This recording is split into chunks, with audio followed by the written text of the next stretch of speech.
بسم اللہ الرحمن الرحیم۔ ناظرین کرام، جیسا کہ آپ جانتے ہیں کہ ہم ہر ہفتے ادبی پروگرام میں آپ کی ملاقات فیصل آباد کی کسی عظیم ادبی شخصیت سے کرواتے ہیں۔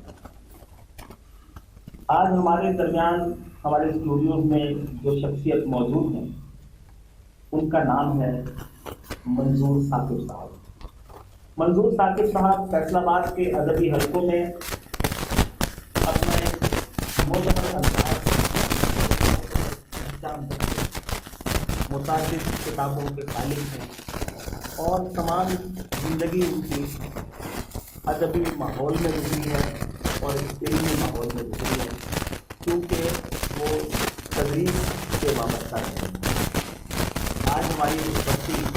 کو انہوں نے ٹائم دیا۔ آئیے آپ کی ملاقات کرواتے ہیں۔ وعلیکم السلام ورحمۃ اللہ۔ مجھے بھی خوشی ہے کہ مجھے ایک موقع مل رہا ہے کہ میں دوستوں سے بات کر سکوں آپ کے توسط سے اور اس چینل کے توسط سے۔ جی سر، بلا شبہ آپ فیصل آباد کے ادیب و شاعروں میں معتبر مقام رکھتے ہیں اور یقیناً آپ نے اس کے لیے ایک مسلسل جدوجہد کا راستہ اپنایا ہوگا۔ میں ابتدا میں ہی آپ سے یہ جاننا چاہوں گا کہ شاعری کی جانب آپ کی رغبت کیسے ہوئی اور کتنی عمر گزری ہے اس دشت کی سیاحی میں؟ جیسا کہ سب دوست جانتے ہیں کہ اس طرح کی جو فنون لطیفہ کی جو خصوصیت ہوتی ہیں وہ پیدائشی طور پر موجود تو ہوتی ہیں ہر شخص میں،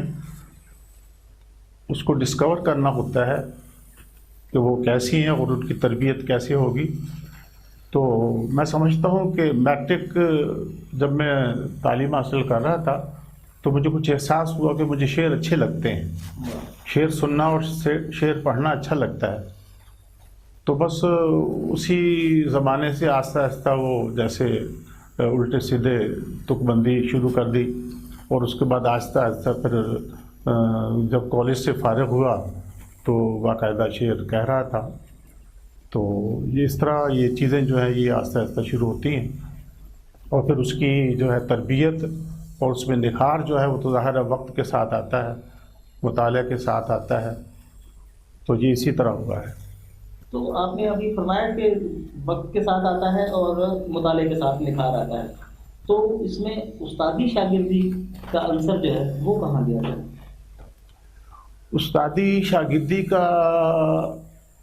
عنصر جو ہے وہ بلا شبہ یہ بڑا اہم رہا ہے ہماری روایت کے حوالے سے، ہماری ادبی تاریخ کے حوالے سے، لیکن میں سمجھتا ہوں کہ آج کل اس کی نا جو ہے وہ کچھ اہمیت کم ہو گئی ہے، اس لیے کہ سوشل میڈیا کے اوپر اتنا مواد موجود ہے اور اساتذہ کا کلام موجود ہے اور خود اساتذہ موجود ہیں، تو ان سے جو ہے وہ پہلے کی طرح کہ باقاعدہ کسی کے گھر جا کے اور دست بستہ ہو کر جو ہے وہ دوزانو ہو کر تلبس جو ہے وہ حاصل کیا جاتا تھا۔ تو میں سمجھتا ہوں کہ بعض لوگ آج بھی ایسے کرتے ہیں، لیکن عام طور پر یہ روایت اب دم توڑ رہی ہے اور لوگ جو ہیں وہ اسی طرح خود مطالعے سے اور سوشل میڈیا کے حوالے سے سیکھنے کی کوشش کرتے ہیں۔ ایسا ہمارے پاس ایک سوال یہ ہے کہ شاید وہ آپ کو عجیب سا لگے کہ معاشرے میں شاعری کی ضرورت کیا ہے اور اس کے معاشرے پر کیا اثرات مرتب ہیں؟ شاعری جو ہے وہ کوئی شاعر یا کوئی فنکار دو وجوہات کی بنا پر کرتا ہے۔ ایک تو یہ ہے وہ ذاتی تسکین کے لیے، اپنی روحانی سیٹسفیکشن کے لیے، اور دوسرا یہ ہے کہ اپنا مافی الضمیر دوستوں تک پہنچانے کے لیے۔ اس میں دو طرح کی چیزیں ہو سکتی ہیں۔ ایک تو یہ ہے کہ عام طور پر انسانی جذبات کی عکاسی ہم شعروں میں کرتے ہیں، دوسرا یہ ہے کہ جسے ہم ادب برائے زندگی کہتے ہیں، اس میں یہ ہے کہ اگر کوئی صاحب مطالعہ شاعر ایک دنیا کے واقعات پر نظر رکھنے والا شاعر جب اپنی بات کہتا ہے تو وہ یہ سب کوشش کرتا ہے کہ وہ اپنا نظریہ حیات جو ہے وہ دوسروں تک منتقل کر سکے، اور اس میں وہ یہ سمجھتا ہے کہ معاشرے کی بنت میں وہ ایک مثبت کردار ادا کر رہا ہے، اور اس معاشرے کو آگے بڑھانے کے لیے اس نے اپنی زندگی کے لمحات جو ہیں وہ اس معاشرے کے نام کر دیے ہیں، اور اس میں وہ ایک مثبت تبدیلی کے لیے کوشاں ہے۔ یہ دونوں صورتیں ہیں کہ اپنے دل کی بات کہنے کے لیے، اپنی روحانی تسکین کے لیے، اور اس کے ساتھ ساتھ اگر وہ کوئی نظریہ حیات باقاعدہ رکھتا ہے تو پھر اس گلوب کی قسمت کو سنوارنے کے لیے وہ اپنا کردار ادا کرتا ہے۔ تو ہم اقبال کو کہاں رکھتے ہیں اس میں؟ نہ تو وہ ذاتی تسلیم کے لیے شعر کہہ رہے ہیں اور وہ ایک نظریہ لے کر آتے ہیں۔ بلا شبہ اقبال جو ہیں وہ ذاتی تسکین تو میں سمجھتا ہوں کہ کسی حد تک ہو ہی جاتی ہے، جب انسان جو بات کہنا چاہتا ہے وہ کہہ دیتا ہے اس کی تسکین تو ہو جاتی ہے، روحانی طور پر تسکین تو ہو جاتی ہے، لیکن اقبال جو ہیں وہ دوسرا جو عنوان ہے کہ اس دنیا کے مسائل کو حل کرنے کے لیے اور اس کائنات اور اس زمین کے مسائل کو آگے بڑھانے کے لیے اور ان کے حل کے لیے ایک نظریہ حیات پیش کرتے ہیں انسانوں کے لیے، تو اور خاص طور پر مسلمانوں کے لیے، تو ان کا زور جو ہے وہ زیادہ اسی بات پر ہے تاکہ وہ اس معاشرے میں ایک بہتر تبدیلی لا سکیں اور انسانوں کو خاص طور پر مسلمانوں کو راہ عمل بتا سکیں۔ تو ہم اقبال کو ایک مبلغ بھی کہہ سکتے ہیں، تو یہ اپنے وہ اچھائی کی ترتیب کرنے والا شاعر بھی کہہ سکتے ہیں، یہ بھی ایک قسم ہو گئی۔ لیکن اگر ہم یہاں تک ہی بات کو سمجھ لیں تو پھر ایک سوال سر اور پیدا ہوتا ہے کہ پھر یہ جو فلمی شاعری ہے کیا یہ شاعری نہیں ہے؟ وہ تو کسی نظریے کے تحت نہیں ہے۔ نہیں، فلمی شاعری جو ہے وہ اپنے پہلا جو نظریہ میں نے بتایا نا کہ انسان کی تسکین کے لیے، انسان کے جذبات کی تسکین کے لیے، جو انسان کی جذبات کی تسکین ہوتی ہے روحانی طور پر، دلی طور پر، اس کے لیے ایک فلم جو ہے وہ بھی ایک انٹرٹیننگ ایجنٹ ہے، ایک ایسا محرک ہے جس کو دیکھ کر، جس کو سن کر ہم ایک خوشی محسوس کرتے ہیں، اپنے دل کی تسکین محسوس کرتے ہیں۔ تو اسی مقصد کے لیے یہ جو محبت کی شاعری ہوتی ہے یہ عام طور پر فلموں کا اثاثہ ہوتی ہے، تو لوگ جو ہیں وہ سارے سامعین اور ناظرین جو ہیں وہ اپنی خوشی محسوس کرتے ہیں کہ وہ انہوں نے ایک اپنے دل کی خوشی کے لیے کچھ وقت گزارا ہے، اور اس میں یقیناً کچھ سیکھنے کی چیزیں بھی ہوتی ہیں۔ یہ نہیں ہے کہ دل کی تسکین کے لیے جو شاعری ہوتی ہے اس میں سیکھنے کی کوئی چیز نہیں ہوتی ہے، لیکن اگر وہ صرف یہ ایک مقصد ہی حل کرتی ہے کہ انسان کو خوش کرتی ہے تو یہ بھی بہت بڑا مقصد ہے، یہ چھوٹا مقصد نہیں ہے۔ ہاں، بہت خوبصورت۔ تو سر ہمارے ناظرین آپ کے کلام سے بھی مستفید ہونا چاہیں گے، لہذا ہمیں کوئی غزل عطا فرمائیں۔ جی میں پیش کرتا ہوں ایک تازہ غزلوں میں سے ایک غزل آپ دوستوں کی نظر۔ مطلع ہے، رات ہو تو دیا بناتے ہیں، رات ہو تو دیا بناتے ہیں، حبس ہو تو ہوا بناتے ہیں، رات ہو تو دیا بناتے ہیں، حبس ہو تو ہوا بناتے ہیں، اپنی حاجت کو سامنے رکھ کر، اپنی حاجت کو سامنے رکھ کر اپنا اپنا خدا بناتے ہیں، اپنی حاجت کو سامنے رکھ کر اپنا اپنا خدا بناتے ہیں، اور آ نکلتے ہیں چند رو بھی، آ نکلتے ہیں چند رو بھی، ہم فقط راستہ بناتے ہیں، آ نکلتے ہیں چند رو بھی، ہم فقط راستہ بناتے ہیں، اور تیری تصویر ابھر کے آتی ہے، تیری تصویر ابھر کے آتی ہے، ہم فقط ایک خلا بناتے ہیں، تیری تصویر ابھر کے آتی ہے، ہم فقط ایک خلا بناتے ہیں، اور کچھ لگاتے ہیں بات کو تڑکا، کچھ لگاتے ہیں بات کو تڑکا، بات کا ذائقہ بناتے ہیں، واہ واہ واہ واہ، کیا خوب ہے، کچھ لگاتے ہیں بات کو تڑکا، واہ واہ، بات کا ذائقہ بناتے ہیں، آئیں مل جائیں سارے حاجت مند، آئیں مل جائیں سارے حاجت مند، کوئی حاجت روا بناتے ہیں، آئیں مل جائیں سارے حاجت مند، آئیں مل جائیں سارے حاجت مند، کوئی حاجت روا بناتے ہیں۔ اور کس قیامت کے لوگ ہیں وہ لوگ، کس قیامت کے لوگ ہیں وہ لوگ جو تجھے ہم نوا بناتے ہیں، کیا بات ہے، واہ، کس قیامت کے لوگ ہیں وہ کیا لوگ کہنے ہیں، واہ، جو تجھے ہم نوا بناتے ہیں۔ اور مکتا ہے پھر لرزتی ہیں اونچی دیواریں، پھر لرزتی ہیں اونچی دیواریں، ہم تو ثاقب صدا بناتے ہیں، کیا بات ہے، کیا بات ہے، پھر لرزتی ہیں اونچی دیواریں،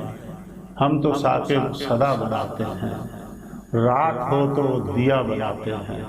حبس ہو تو ہوا بناتے ہیں۔ کیا کہنے ہیں، کیا عمدہ بڑی کلام نائب، سنایا آپ نے، بڑی کیا نائب، خوبصورت غزل ہے، بڑی نائب۔ اور کتنی تازگی لیے ہوئے ہے۔ میں یہ اس بات پہ ہمیشہ جو ہے خوشی محسوس کرتا ہوں سر، کہ جو آپ کی عمر کے یہ شعراء ہیں ان کے کلام میں ایک جو قدامت پسندی زیادہ ہوتی ہے، لیکن آپ کے ہاں جو عصری تقاضے ہیں ان سے ہم آہنگ شاعری ملتی ہے ہمیں، جدت طرازی آپ کے ہاں موجود ہے، تازگی موجود ہے، تو یہ یقیناً مطالعے کی مرہون منت۔ یا یہ کہہ لیجئے کہ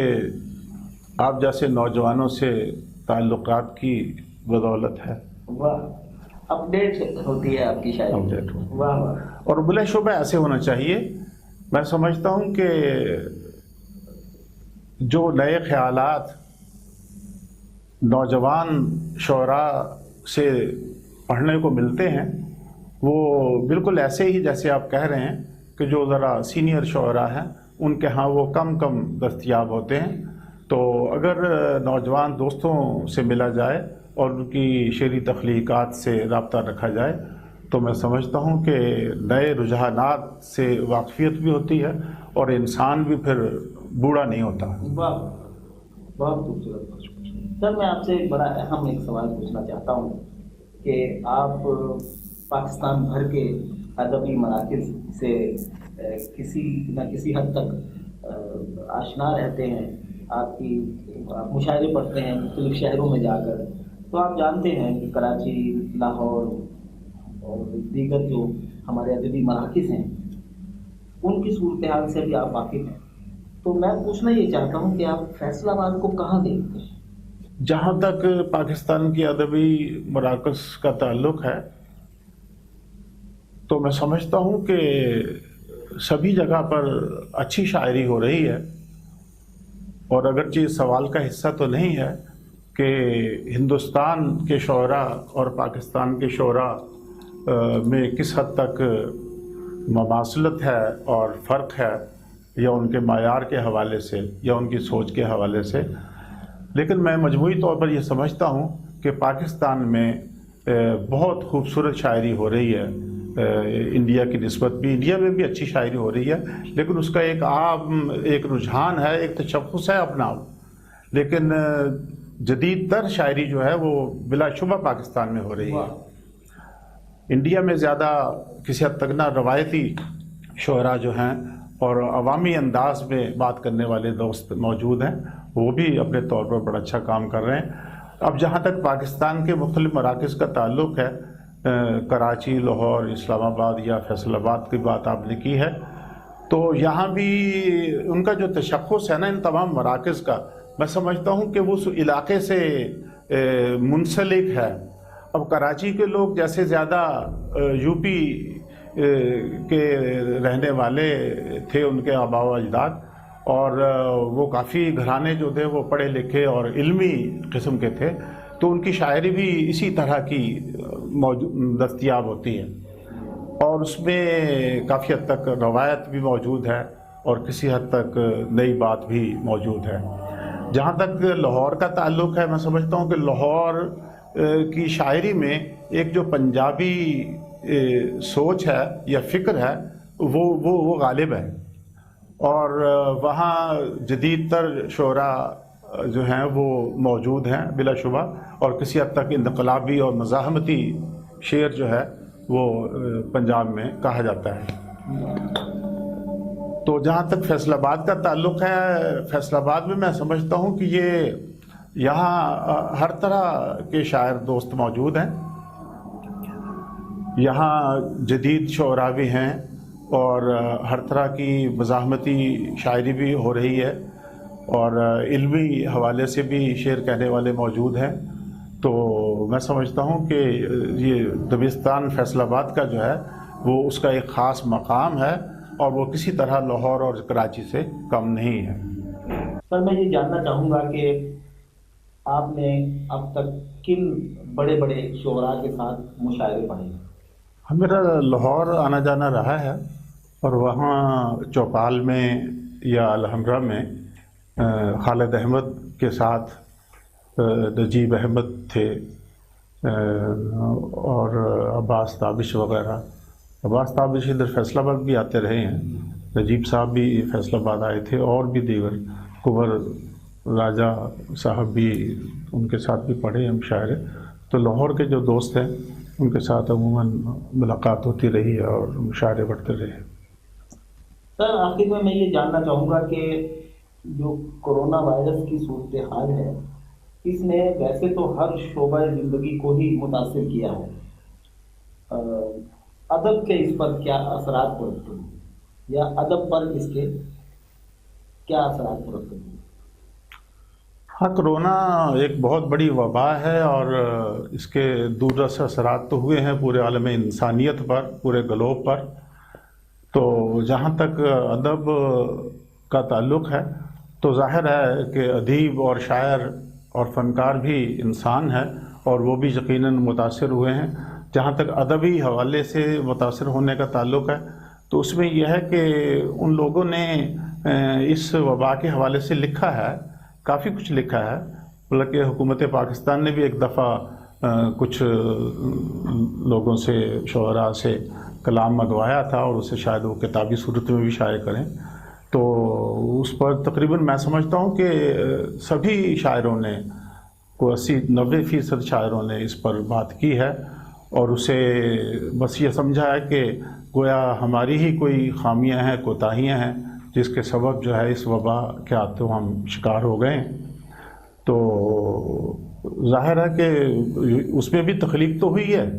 اس وبائی حالات میں بھی تخلیق تو ہوئی، اور تخلیق تو جاری رہتی ہے، اور بعد میں آنے والا دور جو ہے وہ تاریخ فیصلہ کرتی ہے کہ وہ دور کیسا تھا، اور اس میں شعراء نے کس حد تک اپنے آپ کو رنجیدہ اور اداس محسوس کیا، اور کتنے جانی اور مالی نقصانات سے وہ عہدہ برا ہوئے۔ مشاعرے کی روایت کو تو اس نے خراب کیا ہے۔ اب ہم zoom cloud per on line مشاعروں کا اہتمام کرتے ہیں، اور کہاں وہ ایک بیٹھک میں آمنے سامنے بیٹھ کر جو ہماری شاندار روایت رہی ہے اسے تو متاثر کر دیا اس نے۔ ہاں، بلا شبہ اسی طرح ہوا ہے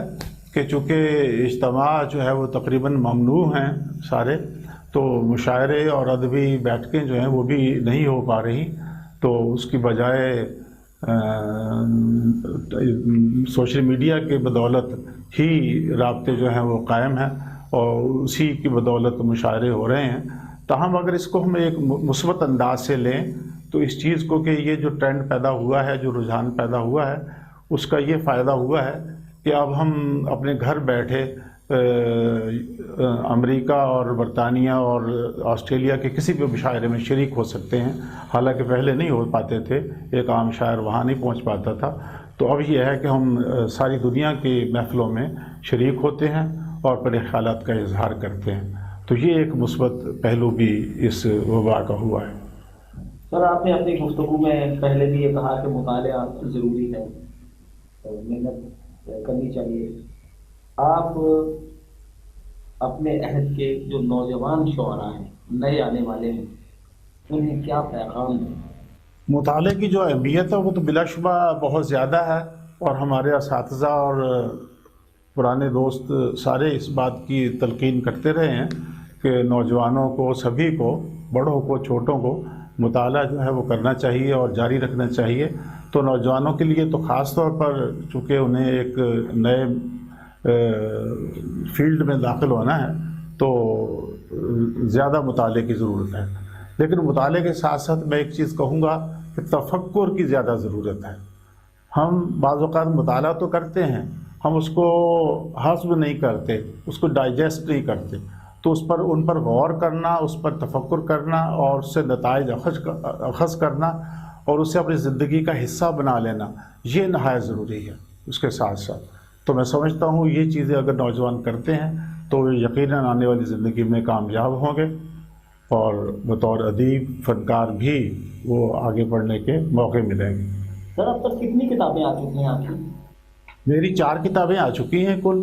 پہلی کتاب جگنو تجھے تلاش کریں کے نام سے 2005 میں آئی تھی، پھر 2010 میں دیا سورج نکلتا ہے، اور پھر 2015 میں آوازہ خوشبو کے نام سے 3 کتابیں آئی ہیں، اور ان تینوں کتابیں جو ہیں وہ پرائز ونر ہیں سیکنڈری ایجوکیشن بورڈ ہے فیصل آباد کا، چونکہ وہ اساتذہ کی اور پروفیسروں کی کتابوں کا مقابلہ کرواتا تھا، تو ان تینوں کتابوں کو یہ ایجوکیشن بورڈ سے پرائز ملا ہے، اور جو تیسری میری کتاب تھی آوازہ خوشبو، اسے پاکستان رائٹل سکلز کی طرف سے بھی دوسرا انعام دیا گیا ہے۔ تو اب یہ میری 4تھی کتاب آئی ہے، ایک تعبیر خواب چاہتی ہے۔ اس کتاب میں تقریباً 3/4 کلام تو پرانا ہے، لیکن 1/4 کلام جو ہے وہ نیا شامل کیا گیا ہے، اور اس کتاب کی خصوصیت یہ ہے کہ اسے رومن اردو میں بھی اور اس کا انگریزی ترجمہ بھی ساتھ شامل کیا گیا ہے۔ یہ میری 4تھی کتاب ہے۔ منظور صادق صاحب، آپ سے بہت اچھی گفتگو رہی اور آپ نے تمام سوالات کے بہت ہی خوش اسلوبی کے ساتھ جوابات عنایت کیے، تو ہم آج کی اس گفتگو کا جو اختتام ہے وہ بھی آپ کے کلام پر ہی کریں گے، اور آپ کے کلام کے ساتھ ہی آج کی اس گفتگو کا اختتام ہوگا۔ تو میں آپ کا آخر میں ایک بار پھر شکریہ ادا کرتا ہوں کہ آپ نے ہمیں اتنا وقت دیا اور اتنے اچھے خیالات کا اظہار کیا۔ ناظرین اکرام، آئیے منظور ثاقب صاحب سے ان کا خوبصورت کلام سنتے ہیں اور محسوس ہوتے ہیں۔ میں بھی ہم تیز ٹی وی کا شکر گزار ہوں، اس چینل کا، اور آپ کا بھی کہ آپ دوستوں نے مجھے موقع دیا کہ میں اپنی بات کہہ سکوں اور اپنے چند شعر آپ کو سنا سکوں۔ ایک میری معروف غزل بعض دوست فرمائش کرتے رہتے ہیں، وہ میں پیش کرتا ہوں حضرت غالب کی زمین میں۔ ہوتا ہے وہ ایک خواب سا چہرہ میرے آگے، ہوتا ہے وہ ایک خواب سا چہرہ میرے آگے، جب صبح کا کھلتا ہے دریچہ میرے آگے، کیا خوب ہے، آواز خوشبو سا کوئی راہنما ہے، آواز خوشبو سا کوئی راہنما ہے، کھلتا ہی چلا جاتا ہے رستہ میرے آگے، آواز خوشبو سا کوئی راہنما ہے، کھلتا ہی چلا جاتا ہے رستہ میرے آگے، فردا کا بھی نقشہ ہے میرے دام نظر میں، فردا کا بھی نقشہ ہے میرے دام نظر میں، جیسے کہ ہے گزرے ہوئے کل کا میرے آگے، فردا کا بھی نقشہ ہے میرے دام نظر میں، جیسے کہ ہے گزرے ہوئے کل کا میرے آگے، ظالم مجھے فاقے سے بھی مرنے نہیں دیتا، ظالم مجھے فاقے سے بھی مرنے نہیں دیتا، رکھ دیتا ہے پھر کوئی نوالا میرے آگے، ظالم مجھے فاقے سے بھی مرنے نہیں دیتا، رکھ دیتا ہے پھر کوئی نوالا میرے آگے، ٹکراؤ کوئی ذات کے اندر ہی ہوا ہے، ٹکراؤ کوئی ذات کے اندر ہی ہوا ہے، بکھرا جو پڑا ہے میرا ملبہ میرے آگے، اور محسوس ہوا اپنے خلاف آپ لڑا ہوں، محسوس ہوا اپنے خلاف آپ لڑا ہوں، آیا ہے کبھی جو میرا بیٹا میرے آگے، محسوس ہوا اپنے خلاف آپ لڑا ہوں، آیا ہے کبھی جو میرا بیٹا میرے آگے، اور مقتبس کیا ہے پیدا ہو اگر جرأت اظہار تو ثاقب، واہ پیدا ہو اگر جرأت اظہار تو ثاقب، شاہی سے کہیں بڑھ کے ہے چڑیا میرے آگے، واہ واہ، پیدا ہو اگر جرأت اظہار تو ثاقب، شاہی سے کہیں بڑھ کے ہے چڑیا میرے آگے، ہوتا ہے وہی خواب سا چہرہ میرے آگے، جب صبح کا کھلتا ہے دریچہ میرے آگے۔ کیا کہتے آدھا ہیں، کیا آدھا